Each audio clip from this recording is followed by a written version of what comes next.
Hey, you lovely people, and thank you for listening to another episode of the Schulering Hub podcast, Talking Hospitality. We are nearing 50 episodes. What a journey. I am your host, Mauricio Schiller, and today we are talking hotel marketing. I invited a Jedi in the subject to talk to us about it. Don Barnett, welcome to the show. Hey, thanks, Mauricio. I appreciate it. And congrats, coming up on 50 episodes. Holy smokes, that's awesome. Yeah, when we started with a goal of 100, and well, almost halfway. So yeah, it's amazing. I can't even believe. Thank you. It's awesome. That's fantastic. And Don, thank you very much for talking to us. Like, you're an amazing person. I've been following you for a while, and you post amazing things, share great tips about social media, about hotel marketing sales. And I really want to talk to you and bring your insights to our audience. But before we get there, we need to know Don the human. So Don, who are you, please? I'm in my late 40s, we'll say, married. I've got 3 kids, 2 dogs, live in the suburbs of Chicago. I've lived here my entire life. We do have seasons here. However, if I never saw snow again, I'd be perfectly fine with that. It's a cute novelty at Christmas. We actually had snow on Halloween this year. So it was an abbreviated outing, trick-or-treating with my son this year. So, but yeah, first and foremost, I'm definitely a family man, and I love being with my family and spending time with them. I went to art school, so I also create art. I love music, kind of a amateur guitar player, not horrible, but also not great. And then I've been in the hospitality game for 20 plus years. I had one stint where I got out of the business for 7 years, but it drew me back in, and I'm now a director of sales and marketing at London House Chicago. And I can honestly say, you know, I'm blessed that this is the best job I've ever had. So I'm always very in the moment and aware that, you know, I'm living in the best job I've ever had. And I want to live the good old days, not just look back on them. And that's awesome. Living the best job of your life. It's even a good thing to say when you can actually get your mouth full and say that. I bet that brings you a little joy every time you can say that, and glad that you found it. Yeah, it's hard. Yeah, it's nice sometimes. Yeah. And no, so let's talk about the best job of your life. Let's talk a little bit about the London House, right? And talk about family. I need to say that your post that you do with your kids, it's amazing, right? Like, I've been doing parenting all wrong. I'm getting inspired by you. So if you haven't seen Don's post with his kids, please follow him on LinkedIn and get engaged. It's awesome. But let's talk about the London House, Don. What makes this place so special? You know what? It's the team we have here. That's really the special sauce. Is I think what makes the biggest difference between just a good hotel and a great hotel are people who care. You know, people that show up and they want to overachieve and go above and beyond. So people that are invested that way. So we have a great culture. And again, what makes it the best job I've ever had is it's the best culture I've ever worked in. One of the best bosses I've ever had, because your boss can really make or break a job for you. And after being in the workforce for a long time, I can tell you I've had good bosses and I've had bad bosses. And your boss is really one of the key things that can make or break a job. But I've had such tremendous awesome, smart, fun colleagues that I work with, an amazing sales team right now. And it's just an amazing product too. We're right at the corner of Michigan Avenue and Wacker in downtown Chicago. And we are like smack dab in the middle of everything. We're at so our tagline is, it starts here. And there's a couple reasons for that. We're located at the start of the Mag Mile heading north, the shopping district. And then we're also at the start of the cultural mile that heads south from us, which is separated by the river. So we're right on the river. So that cultural mile has a lot of museums and restaurants and sports and all of those things. So, and then the other element of it is our building, we're actually located on the very spot of Fort Dearborn, which was the first construction in Chicago. So we're literally on the spot where Chicago started, located where Fort Dearborn used to be all the way back in the 1800s. Wow, what a story. I didn't know all that. That's amazing. So Chicago started there. Yeah, Wow. yeah, right here, literally. It starts here. That's an amazing tag, by the way. Well done. And you talk a lot about social media as well. Yeah, when you expose and you like to speak about that. And I see that London House Chicago also has a great social media presence, a great following. And how do you get your planning, that message going through from, I'm asking here more about our audience that struggles maybe to create that message coming across, or creating a campaign that can go across, or even the message of the hotel itself and going across social media. How do you guys organize that? So I'll tell you what we do, which would also be the advice I would give to people as well, which is work with an agency, work with a third party, because, you know, we all have our jobs within the hotel, right? And I oversee sales and marketing, and social media is a part of that. But I also have a full-time job looking at all these other things, you know, that I oversee. But it's worth your money to have somebody who does that for a living. You're going to have consistency as far as people doing it. For example, if you have, say, a concierge or a sales coordinator doing it, they might even be really good at it. But the second they find another job, you know, everybody within a year or two is usually moving on. Now, okay, I've seen so many social media accounts where post, and then it just dies and they haven't posted in 80 weeks. And it's because that one person who was handling it left and nobody knows what to do. So, I mean, that's a major reason why you should hire somebody, but that's their realm of genius, right? You know, you have your realm of genius, operating the hotel, whatever department you're in, whether it's front desk, sales, housekeeping, let them do their thing. I do feel for hotels that might not have a budget for it, in which case, you know, seek out resources and education where you can have a few people on your team. Again, a few people, not just one. You know, don't put all your eggs in that one basket. That can assist with doing it.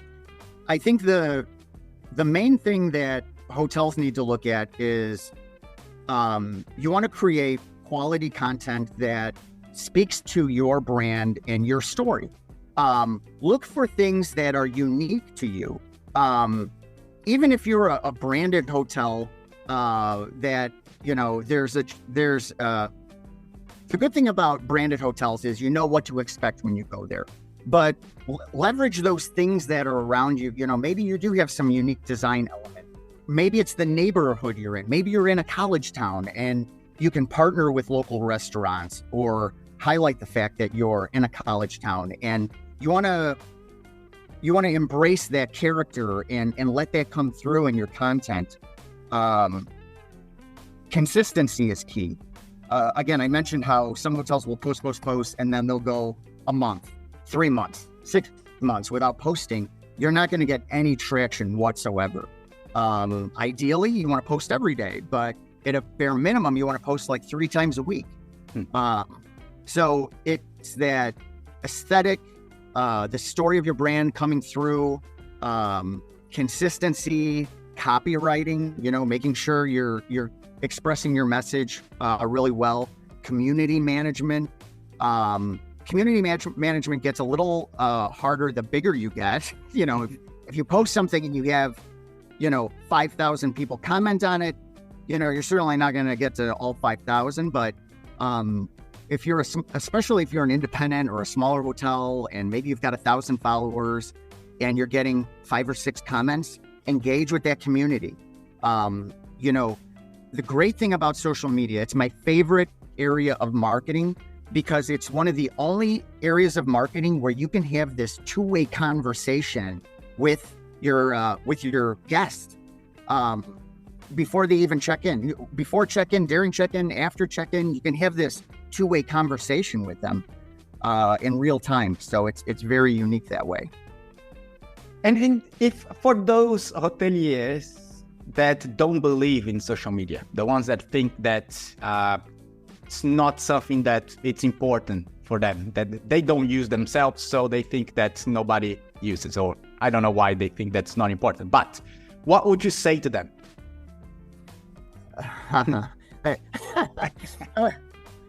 I wanted to default to like, well, you're being stupid, really. I was, you know, trying to find a nice way to put it, but really, you are missing the boat. It's one of the least expensive things you can do. If you're able to educate yourself and dedicate the resources and time to doing it, if you're forced to do it yourself and you don't have a budget for it, you can post organically for free. So, I mean, how many, you're not going to get a billboard off of an expressway for free. You're not going to get a commercial on TV for free. So, you know, the only thing it's going to cost you is your time and taking photos and video and things like that. So worst case scenario, it's just going to cost you your time. Here are a couple examples of why we've gone all in. And like I said, it takes time and patience, you know, and consistency over time. But because we've dedicated our resources to that, and over the course of 6 years, we've become the most followed hotel in Chicago. We have a large audience that we can speak with on a daily basis if we want. Again, that two-way conversation. The other thing to think about with social media is, unlike a commercial that you see on TV that you're like, okay, I don't want to see this, I changed the channel. If somebody's following you, it's because they wanted to. You know, they want to see your stuff. So you know, you have to embrace that. So to give you a couple examples, we started doing an afternoon tea in our lobby area, our Bridges lobby bar and restaurant. So every day from 12 to 3, we do an afternoon tea. So we've pushed it. It's a portion of our social media is dedicated to pushing our afternoon tea service. We look for opportunities, especially with local, either macro or micro influencers to come in and help us out there to spread the word to their audience as well and get the word out. And over the course of 4 years, we've seen this thing grow from, you know, a couple covers on a Saturday to now like 40 covers on a Saturday. And I can say this based on some information I've heard, but our afternoon tea will do more revenue in a month than some other hotels in Chicago's rooftops. And again, it's because we push it out there. Sometimes we'll do some paid ads, but we work with the influencers and we're using that social media to get the word out. A perfect example from literally this last weekend was the last 2 years, our Halloween party that we have on the 21st floor bar, the ticket sales were a little stagnant. You know, it was post-COVID. Maybe people are a little weary of getting together, but this year we were going in to the final week and we decided to do some paid ads for social media for some reels, showing off the decor and everything. And we more than doubled our ticket sales for Halloween this year. And again, the push was mostly on social media as well as some PR as well. I want to give PR their due because we do have a PR company we work with. So give them their props. But a lot of it was that social media and that paid media push via social media to get it out there. And you know, there you go. We more than doubled our ticket sales. That's amazing, Don. That's amazing. And I see that you work like, you really use your social media to spread out the pluses of the hotel, yeah? Because I see a lot of hotels just using the hotel as the hero of their stories, right? Instead of having the person walking, is like the hero is the room, the breakfast, you know? And there's no one there, no one even having the breakfast, just that beautiful breakfast room untouched. That beautiful bed that is made, like everything, like nobody ever lay down there, right? And I see that you guys push that more into the journey of the guest as well as pushing your events. One question that I have that is just pops is this two-way conversation. Do you manage to feed the teams in the front desk, like actually the PMSs, with information as well? Or how does that work? Do you manage to create a persona with your guests there, with your customers? I would say when we involve other departments, it's usually because of some specific feedback, whether it's positive or negative, which again is another reason to be on social media. It's another outlet where you can get feedback directly from people. People aren't shy about, letting you know how their experience was, whether good or bad. So if they had a great front desk experience and they want to let us know that this agent, did a great job, then we can go back and celebrate that with that person. Or if they provide feedback on something we could have done better, then we'll talk to that department head and say, hey, this is some of the feedback we got. And we let them know. We have our social media team handle the actual communication with the guests, or upper management will respond as well. So it's not just our social media team, but actual management is providing the answers to the feedback. And about agencies, do you have any particular agencies that you like to, if I'm a hotel looking for an agency to work with, what should I look for in that agency? I'd set up a call with them to have a conversation about what your needs are. I'd look at more, it's like going to the doctor and getting a second opinion. So maybe talk to a couple of different places, because there are agencies that specialize in hospitality, where I think you'd probably, want to give them an edge if they're familiar with hospitality, and can speak the language, right? Mm-hmm. So I think just doing your due diligence, talking about the clients that they handle, see if they have experience in hospitality, and ask them for, some case studies. That's cool. And one last one about your last post on the influencers part of the job, because you said that you do work with micro and big influencers. So how do you find them? How do you select them? What you look for when working with them? I will say we're very fortunate because of our reputation, our location, a lot of things that we've built up over time. We're fortunate in that we have a fair amount of influencers that reach out to us organically. So they're reaching out and saying, hey, I'd like to work with you. My post the other day was an example of one that was kind of generic. So you get both. You get some where an influencer is just sending out a blast email to 20 different hotels looking for a free night, and they'll do whatever they do. And sometimes they're great. But other times I'm usually turned off right from the start on those, just because of the lack of personalization. Because I work in hospitality and I live and breathe that. So, I look for that. If you want to work with me, talk to me, don't send out, some random general thing. But we're fortunate that way that we have people reach out to us, either generically or specifically.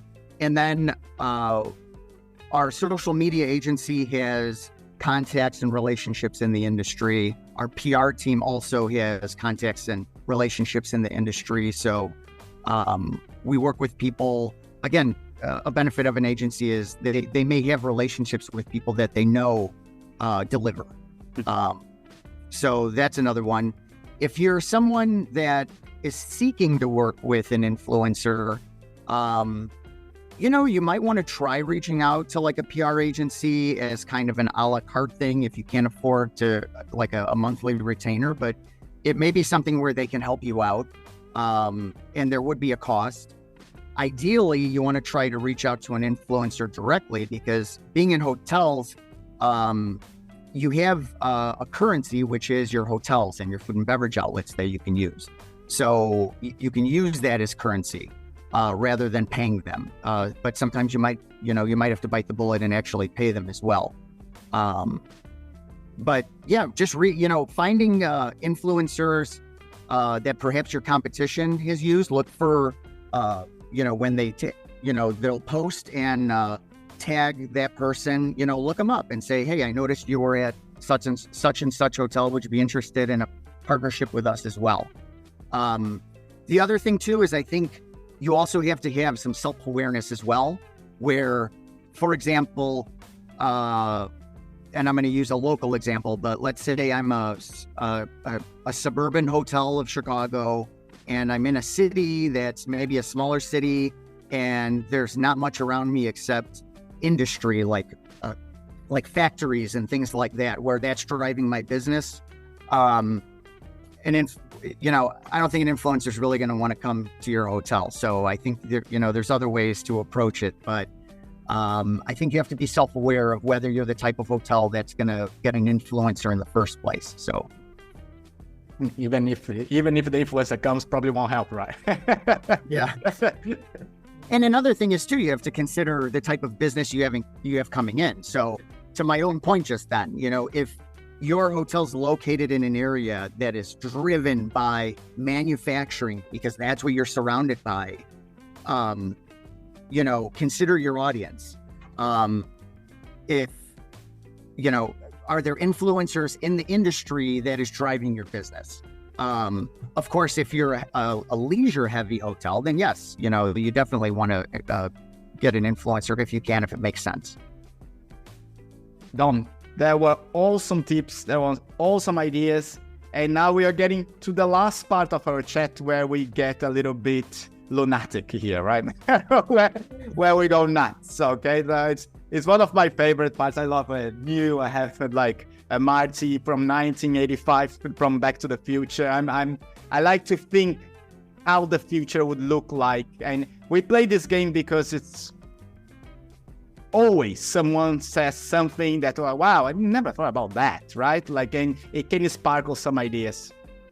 So I always ask my guests, what do you think that hospitality will look like in 5 to 10 years? Or what holidays will look like? Or whatever you think that we would like to share about the future.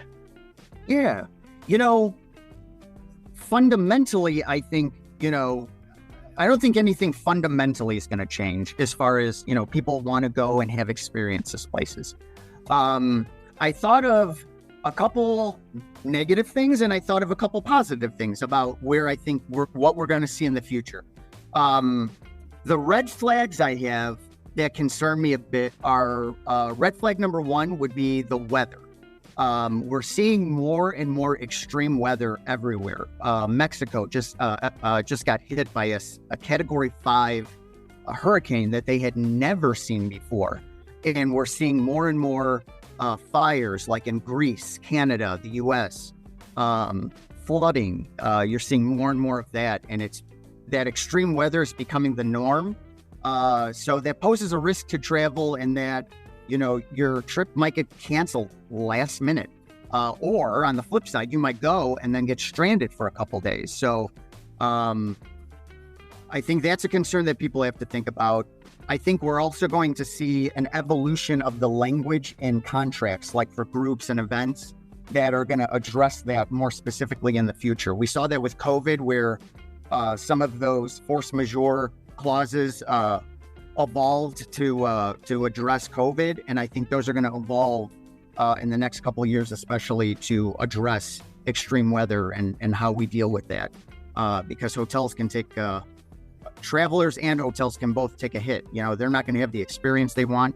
The hotels aren't going to get the guest in and the revenue that they were expecting because of something that's unforeseen. So that's one. Red flag number two, and I'm going to speak mostly for the United States, but I know this is an issue in other places of the world as well, which is politics.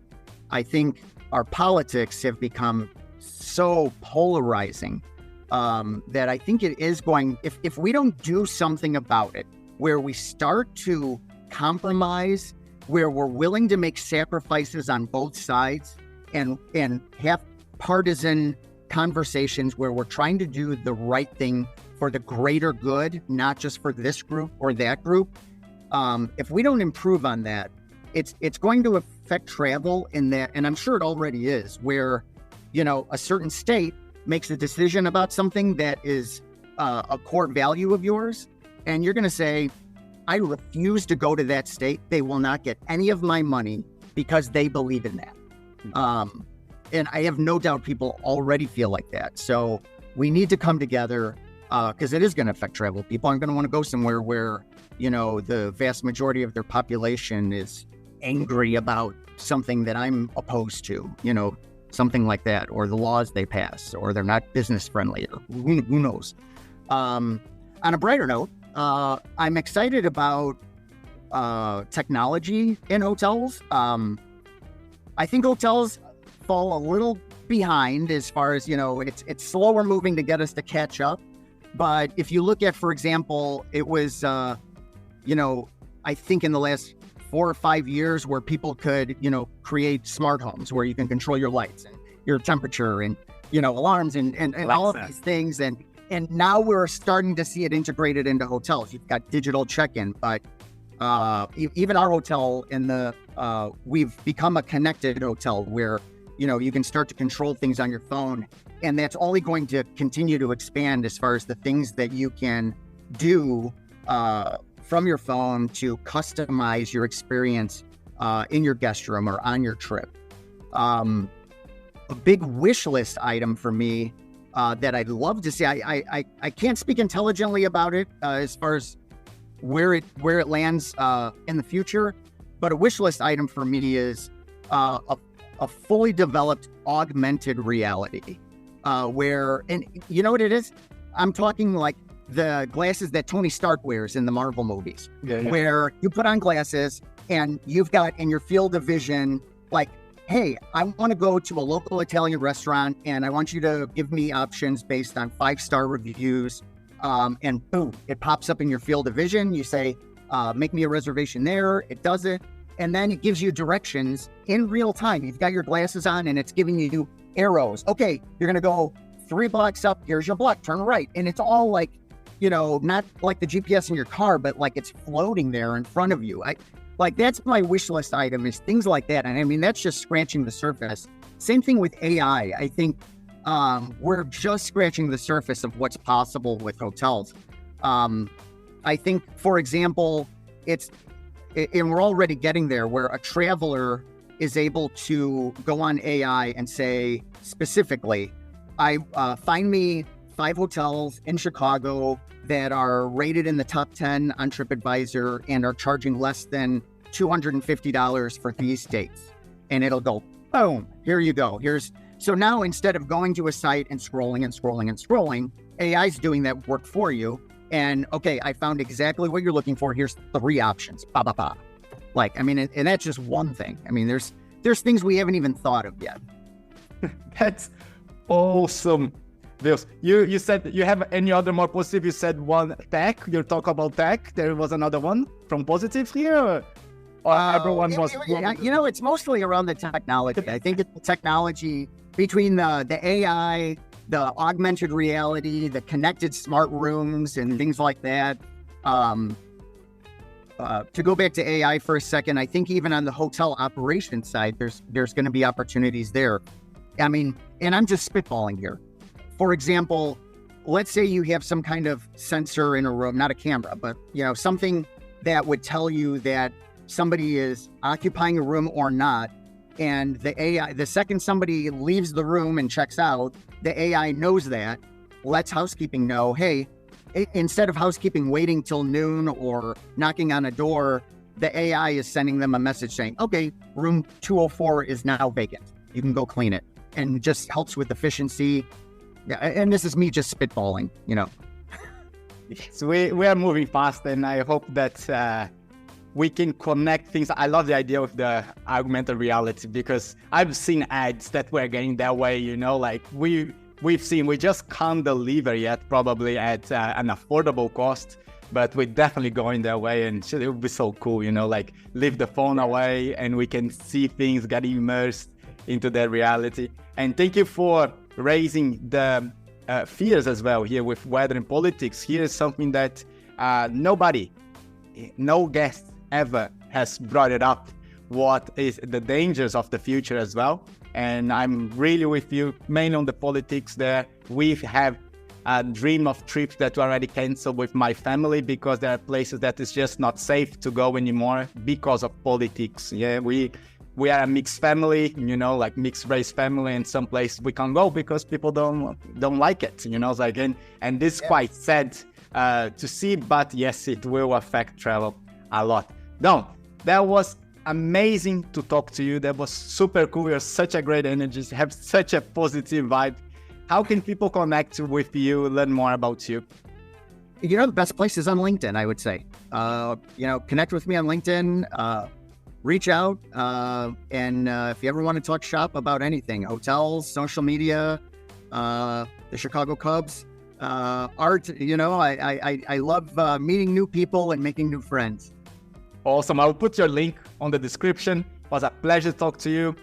Thank you very much for allowing me to bring you to the show and lend your time. Thank you. I was honored that you would ask. I'm so humbled, and I really appreciate it. Thank you.